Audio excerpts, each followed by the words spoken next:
ਵੀਰ ਵਾਰਿਸ ਸ਼ਾਹ ਫਰਮਾਉਂਦੇ ਨੇ ਵਾਰਿਸ ਸ਼ਾਹ ਉਹਦੇ ਨਾਲ ਕਦੀ ਯਾਰੀ ਨਾ ਲਾਈਏ ਇਹ ਬਾ ਬੁੱਲੇ ਸ਼ਾਹ ਦਾ ਵਾਰਿਸ ਸ਼ਾਹ ਹੈ ਪੀਰ ਉਹਨਾਂ ਆਸ਼ਕਾਂ ਦਾ ਜਿੰਨਾ ਜਿੱਤ ਕੇ ਬਾਜ਼ੀਆਂ ਆ ਰਹੀਆਂ। ਓਏ ਹੋਏ ਹੋਏ ਲੈ ਕੇ ਆਓ ਜੀ ਮੇਰੇ ਪਿੱਛੇ ਪਿੱਛੇ ਦਾ ਕੈਮਰਾ। ਓਏ ਓਏ ਪਿੱਛੇ ਕਰ ਥੋੜਾ ਕੈਮਰਾ ਵੜ ਗਈ ਏ ਤੇਰੀ ਖੈਰ ਹੋ ਜਾਏ।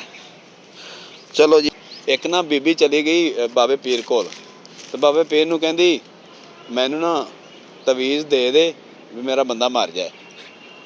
ਉਹਨੇ ਤਵੀਜ਼ ਲਿਖ ਕੇ ਦੇ ਦਿੱਤਾ। ਉਹਨੇ ਜਾ ਕੇ ਨਾ ਉਹਦੀ ਚਾਰਪਾਈ ਥੱਲੇ ਰੱਖ ਦਿੱਤਾ ਪਾਵੇ ਦੇ ਥੱਲੇ। ਉਹ ਕੁਦਰਤ ਵੱਲੋਂ ਰਾਤ ਨੂੰ ਉਹਦਾ ਬੰਦਾ ਫੁੜਕ ਗਿਆ। ਉਹ ਸੁਬਾਹ ਹੋਈ ਨਾ ਉਹਦੀ ਸੱਸ ਨੇ ਕਿਤੇ ਤਵੀਜ਼ ਉਹਦੇ ਹੱਥੀਂ ਲੱਗਾ ਨਾ ਤੇ ਉਹਨੇ ਆਹ ਵੀ ਆ ਤਾਂ ਫਲਾਣਾ ਜਿਹੜਾ ਬਾਬਾ ਨਾ ਉਹਨੇ ਕੰਮ ਵਿਖਾਇਆ ਇਹਦੀ ਵਜ੍ਹਾ ਤੋਂ ਸਾਡਾ ਨਾ ਪੁੱਤਰ ਮਰਿਆ। ਉਹ ਉਹਦੇ ਕੋਲ ਲੈ ਗਿਆ ਤਵੀਜ਼। ਉਹਨੇ ਆ ਬਾਬਾ ਤੂੰ ਸਾਡਾ ਪੁੱਤਰ ਮਾਰਿਆ ਤੂੰ ਤਵੀਜ਼ ਦਿੱਤਾ ਉਹਨੂੰ ਮਾਰਨ ਵਾਲਾ ਤੇ ਅਸੀਂ ਤੇਰੇ ਨਾਲ ਕਰ ਲੈਂਦੇ ਹਾਂ ਗੱਲ।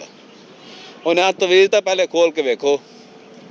ਤਵੀਜ਼ ਜਿਹਨੇ ਖੋਲਿਆ ਤੇ ਉਹਦੇ ਉੱਤੇ ਪਤਾ ਕੀ ਲਿਖਿਆ ਤੇਰਾ ਬੰਦਾ ਮਰੇ ਨਾ ਮਰੇ ਸਾਡੇ 50 ਖਰੇ ਦੇ ਖਰੇ। ਤੇ ਅੱਜ ਹੁਣ ਤੁਹਾਨੂੰ ਉਹ ਤਵੀਜ਼ ਵਿਖਾਣੇ। ਓਏ ਅੱਲਾ ਬੱਲਾ ਕਾਫੀ ਡੂੰਘੀ ਹੈ ਧਿਆਨ ਨਾਲ ਉਤਰੀ। ਕੈਮਰਾਮੈਨ ਬੜੀ ਮੁਸ਼ਕਿਲ ਨਾਲ ਉਤਰੇਗਾ।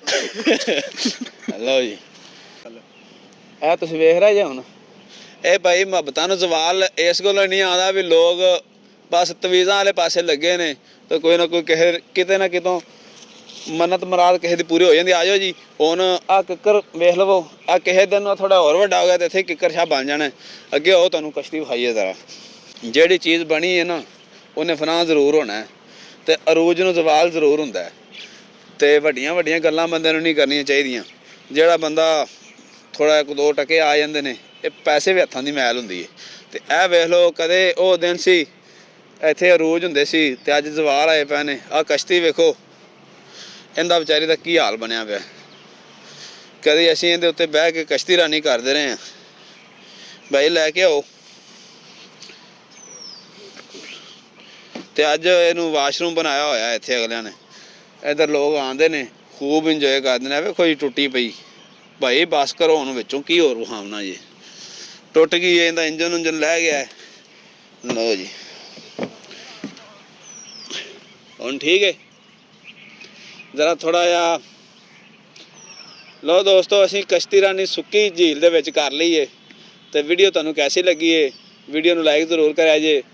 ਛੋਟਾ ਜਿਹਾ ਕਮੈਂਟ ਕਰਕੇ ਤੇ ਆਪਣੀ ਰਾਏ ਦਾ ਇਜ਼ਹਾਰ ਵੀ ਕਰਿਆ ਕਰੋ। ਤੁਹਾਡੀ ਰਾਏ ਸਾਡੇ ਵਾਸਤੇ ਬਹੁਤ ਕੀਮਤੀ ਹੁੰਦੀ ਹੈ। ਠੀਕ ਹੈ ਦੋਸਤੋ ਮਿਲਦੇ ਹਾਂ ਹੁਣ ਅਗਲੀ ਵੀਡੀਓ ਦੇ ਵਿੱਚ। ਮੈਂ ਰਸਗਰ ਅਲੀ ਨੂੰ ਇਜਾਜ਼ਤ ਦਿਓ। ਰੱਬ ਰਾਖਾ।